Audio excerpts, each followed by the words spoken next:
अमेरिकी सदर Donald Trump ने कहा है कि वो रूसी सदर व्लादिमीर पुतिन से जल्द बातचीत करेंगे। व्हाइट हाउस में ईशाइये के मौके पर गुफ्तगू करते हुए ट्रंप ने कहा कि वो समझते थे कि यूक्रेन तनाज़ा हल कराना सबसे आसान होगा क्योंकि उनके सदर पुतिन के साथ अच्छे ताल्लुकात हैं, लेकिन ये जंग ख़त्म कराना सबसे मुश्किल साबित हुआ है।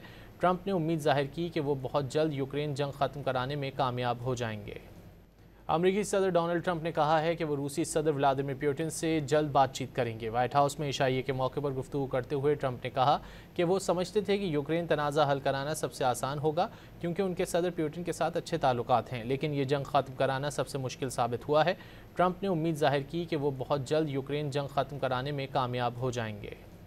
अमेरिकी सदर डोनाल्ड ट्रंप ने कहा है कि वो रूसी सदर व्लादिमीर पुतिन से जल्द बातचीत करेंगे। व्हाइट हाउस में ईशाइये के मौके पर गुफ्तगू करते हुए ट्रंप ने कहा कि वो समझते थे कि यूक्रेन तनाज़ा हल कराना सबसे आसान होगा क्योंकि उनके सदर पुतिन के साथ अच्छे ताल्लुकात हैं, लेकिन ये जंग ख़त्म कराना सबसे मुश्किल साबित हुआ है।